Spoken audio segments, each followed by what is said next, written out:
la primera acción institucional del año 22, que es el año Nebrija, ese acontecimiento de excepcional interés público, que es la conmemoración del 5º centenario de Leo Antonio Nebrija, el gramático que lo fue de nuestro estudio, el cambio de denominación de la Cátedra de Altos Estudios del Español por Cátedra de Altos Estudios del Español Elio Antonio Nebrija. La programación de actividades del año Nebrija en la Universidad de Salamanca, que comienza con este hito de la denominación de la Cátedra de Altos Estudios del Español y continúa mañana con un acto de Santo Tomás en el que la lección que impartirá el profesor Gómez Asencio, catedrático de la Facultad de Filología, estará dedicada a la figura del ilustre gramático. También escucharemos mañana una intervención de Juan Antonio González Iglesias, catedrático de Filología Clásica Latina, en torno al perfil de Nebrija. Se descubrirá un vítor en el edificio histórico de Escuelas Mayores en torno, dedicado a Elio Antonio de Nebrija, en homenaje a Elio Antonio de Nebrija, y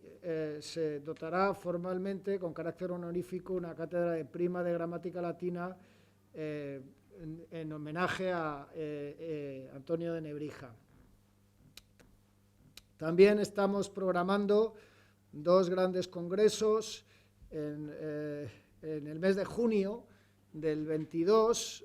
que servirán para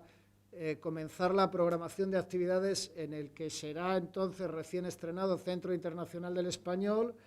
un simposio salmanticense dedicado a Antonio de Nebrija, gramático en su medio milenio, y otro congreso sobre el humanismo latino en el estudio de Salamanca,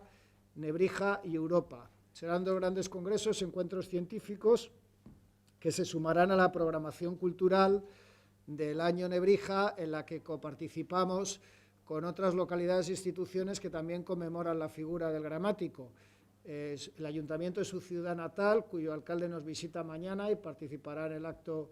institucional de celebración de Santo Tomás,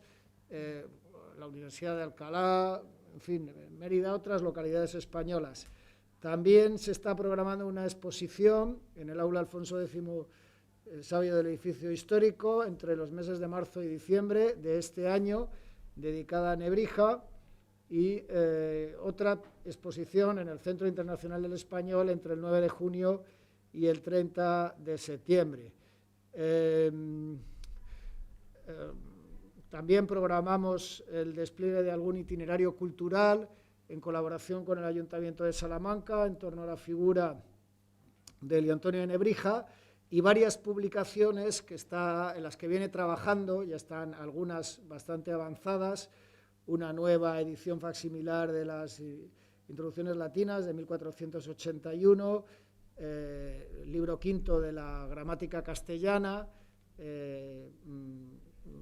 a cargo de nuestro servicio de publicaciones. No es esta la programación completa, porque hay otras propuestas que están terminando de tomar forma y para agendarse en la segunda mitad del año 22, pero creo que muestra una labor notable de preparación, de trabajo,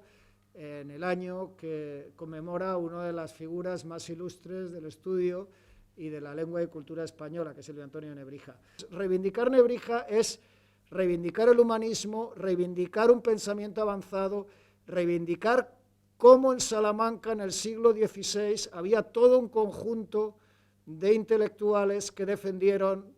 por ejemplo, el ideal democrático. Y Nebrija, antecedido por dos figuras señeras del estudio, que son el Tostado y Pedro de Osma, que eran catedráticos de ética y de retórica, introduce las nuevas visiones renacentistas en la manera de aproximarse a Trivium, a las ciencias en general, porque Nebrija no solo fue un gramático, Nebrija pone al día el léxico del derecho civil en una obra memorable para los juristas de su tiempo y hasta el día de hoy, pone al día el léxico de la medicina, es decir, contribuye a una mejor inteligencia del resto de las ciencias, con su aproximación humanista. Se produce entonces un enfrentamiento que han relatado con brillantez algunos de nuestros profesores, los mejores estudiosos de la historia de la universidad, por ejemplo, Cirilo Flórez, tiene maravillosos trabajos sobre esto, entre lo que se llaman los dialécticos y los retóricos, pero en realidad es un enfrentamiento entre la escolástica tomista y los renacentistas. Eso Nebrija le trae como a su maestro Pedro de Osma, que era el comentarista de la ética de Aristóteles, como lo fue el Tostado, que defendía la democracia, la soberanía del pueblo y la limitación del poder, eran muy avanzados para su tiempo. Eso le cuesta muchos disgustos. Nebrija tiene un pensamiento mucho más completo y mucho más sugerente. Además, por supuesto, la primera gramática de la lengua castellana fue fundamental, no solo para ordenar nuestra lengua, la lengua común, que es el gran capital cultural de todo el mundo hispanohablante, la lengua común. Es que a partir del modelo de la gramática de Nebrija se pudieron estructurar para la evangelización de América, con ese fin, las lenguas precolombinas, porque hay quien piensa que el español desplazó a las lenguas precolombinas. Eso no ocurre hasta la independencia de América.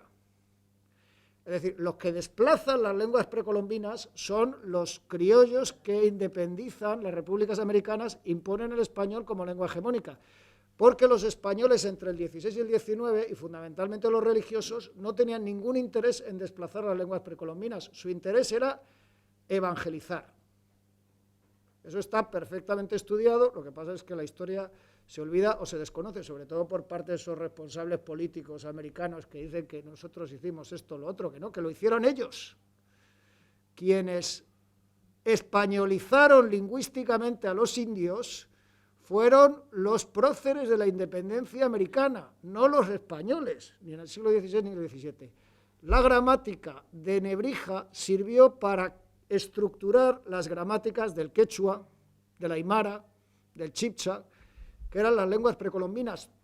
Hubo una conservación de las lenguas precolombinas gracias a la gramática de Nebrija. Entonces hay una visión en la sociedad de lo que representó la gramática de Nebrija que es incompleta. Y también hay una visión incompleta de quién fue Nebrija, porque Nebrija no era solo un gramático, Nebrija era un investigador que se va a Italia y trae un pensamiento innovador, que es,